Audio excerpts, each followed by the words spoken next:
Halo semuanya, perkenalkan nama saya Ring Gunawan. Saya dari kelas 10 Protelan SMK Barenang Siang.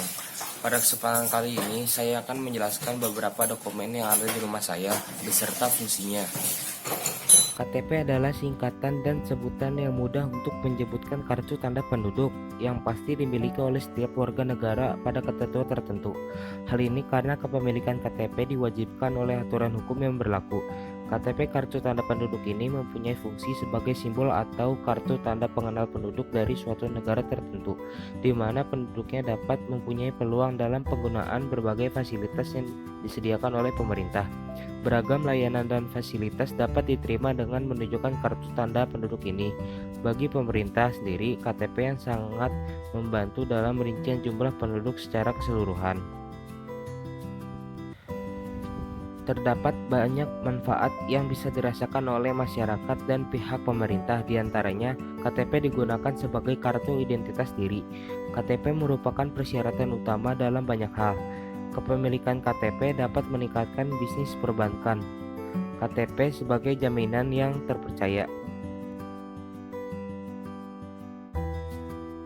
Ijazah adalah sebuah sertifikat atau dokumen yang diberikan oleh suatu instansi sebagai dokumen resmi tentang orang santri, siswa, atau mahasiswa. Ijazah biasanya diperoleh sesudah tamat belajar oleh sekolah atau universitas, baik di dalam negeri maupun mahasiswa di luar negeri kepada siswanya atau mahasiswanya. Berikut adalah manfaat ijazah. 1. Syarat untuk melanjutkan ke jenjang pendidikan selanjutnya.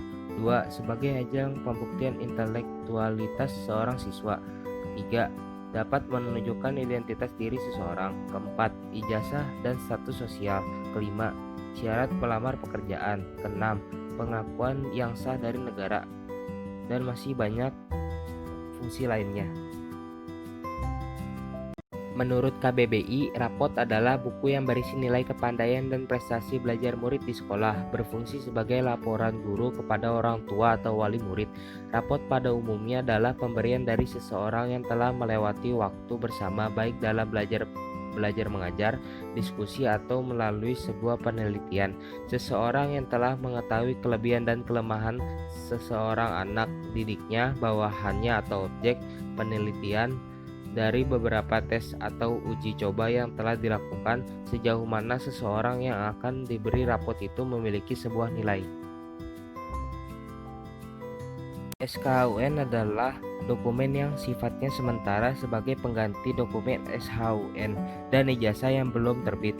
SKHUN diterbitkan untuk memudahkan peserta didiknya dalam melengkapi dokumen yang telah menjadi satu syarat dalam pendaftaran ke jenjang pendidikan selanjutnya yang lebih tinggi. Hanya segitu yang bisa saya sampaikan. Mohon maaf apabila ada kesalahan. Sekian, terima kasih.